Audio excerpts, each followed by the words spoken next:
परमेश्वर के नाम की स्तुति हो। आज का मनन के लिए पहला कुरिन्थियों 11वां अध्याय 27 से कुछ पद पढ़ेंगे। इसलिए जो कोई अनुचित रीति से प्रभु की रोटी खाए या उसके कटोरे में से पिए वह प्रभु की देह और लहू का अपराधी ठहरेगा। इसलिए मनुष्य अपने आप को जांच ले और इसी रीति से इस रोटी में से खाए और इस कटोरा में से पिए, क्योंकि जो खाते पीते समय प्रभु की देह को न पहचाने वह इस खाने और पीने से अपने ऊपर दंड लाता है। इसी कारण तुम में से बहुत से निर्बल और रोगी है और बहुत से सो भी गए हैं।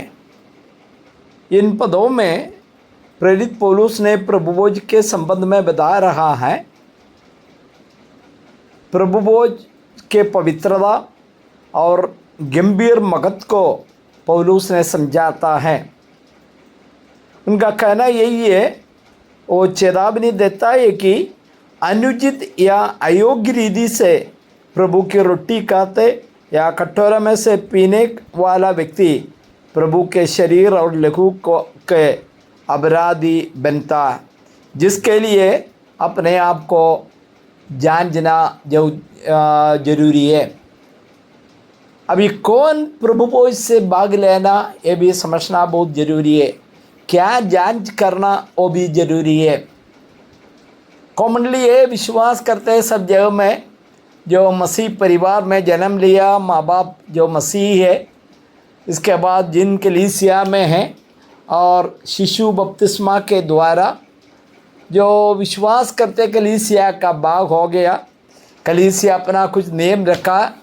इसके बाद जो प्रभुभोज कहते हुए जो होली कम्युनियन लेता है, लेकिन बाइबल स्पष्ट रीति में उसका नियम रखा हुआ है। जिस व्यक्ति जो सही और गलत को समझने लायक बन गया, उसको समझ में आ गया मैं जन्म से पापी है, अभी पाप में जीवन बिताता है और पाप की सज़ा मुझे भोगना है, लेकिन मुझे पाप से बचाने के लिए यीशु मसीह आया। अपना योग्यता के आधार पर, अपना कर्म के आधार पर हम कभी भी जो आत्म शांति पा नहीं सकता।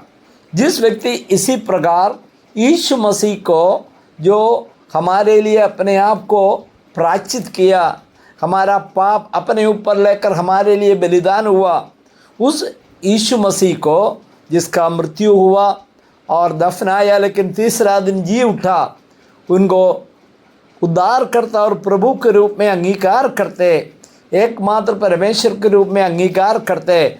बाइबल उसके लिए एक बात बताता, उनका नया जन्म हुआ। दूसरे शब्दों में कहा जाए, उनका उद्धार हो गया। ही इज़ बीइंग सेव्ड, उद्धार पा लिया। प्रभुभोज लेने से पहले सबसे पहले ये समझना चाहिए कि मेरा उद्धार हुआ है। आप भले ऐसा मसीह परिवार में पैदा हुआ होगा, आपका परिवार का लोग कई प्रभु का सेवा में हो, इससे कोई फ़र्क नहीं पड़ता। मैं इस प्रभु का सेवा में है लगभग 14 साल से। मेरा बेटा उसी रीति से जन्म लिया, जो जन्म लेते ही हम उसको प्रभु के बारे में समझाया, लेकिन उनको प्रभुभोज में भाग लेने का अधिकार नहीं। लेकिन जो बड़ा हो गया, उनको पाप के बारे में, सही गलत के बारे में पता चला, उन्होंने अपना पाप को अंगीकार किया, यीशु मसीह एकमात्र परमेश्वर अंगीकार किया और साथ साथ यीशु मसीह को उद्धारकर्ता प्रभु के रूप में स्वीकार किया। वही एक पगला कदम है प्रभुभोज के लिए। दूसरा कदम क्या है? जो उद्धार पाने के लिए केवल यीशु मसीह पर विश्वास करना, लेकिन प्रभु की एक आज्ञा है बपतिस्मा लेना। बपतिस्मा स्वर्ग में जाने का कदम नहीं है। बपतिस्मा हम पब्लिकली ये बात बताते हैं कि मेरा उद्धार हो गया, इस समय प्रभु के लिए जी रहा। और दूसरे शब्दों में कहा जाए, जो रोमियो 6वां अध्याय के अनुसार जब हम पानी के अंदर चले जाता, यीशु मसीह का मृत्यु के समानता में आ जाता, मैं पानी से बाहर आ जाता, जो मेरा पुनरुद्धान हो गया, नया जीवन के लिए मैं अपने आप को समर्पित करता हूँ। और यही बपतिस्मा का ही है। और जो व्यक्ति यीशु की आज्ञा के अनुसार उद्धार पाया, इसके बाद बपतिस्मा लिया, इसके बाद में अपना घर में रहे, अपना मर्जी में चले, ये बाइबल अनुमति नहीं देता। उनके लिए एक स्थानीय कलीसिया होना जरूरी है।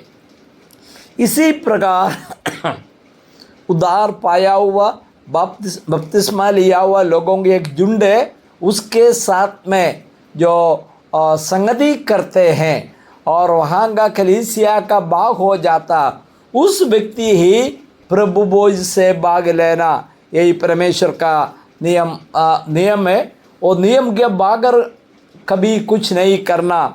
हमें मालूम है बाइबल क्रम का किताब है, हमारा परमेश्वर भी क्रम का परमेश्वर है। इसलिए मुझे सुनने वाला भाइयों में कोई इसी क्रम में जो उद्धार नहीं पाया, बपतिस्मा नहीं लिया, स्थानीय मंडली में जो भाग नहीं हो रहा, उसको प्रभु से भाग लेना अनुमति नहीं है। और ऐसा करने पर बाइबल कहता है वो दंड पाएगा। इसलिए अपने आप को जांच कर देखना है। आगे भी इसके संबंध में हम बातें करेंगे। अगला सप्ताह प्रभु की आत्मा हमें समझने का बुद्धि दे। प्रभु के नाम की स्तुति हो। आमीन।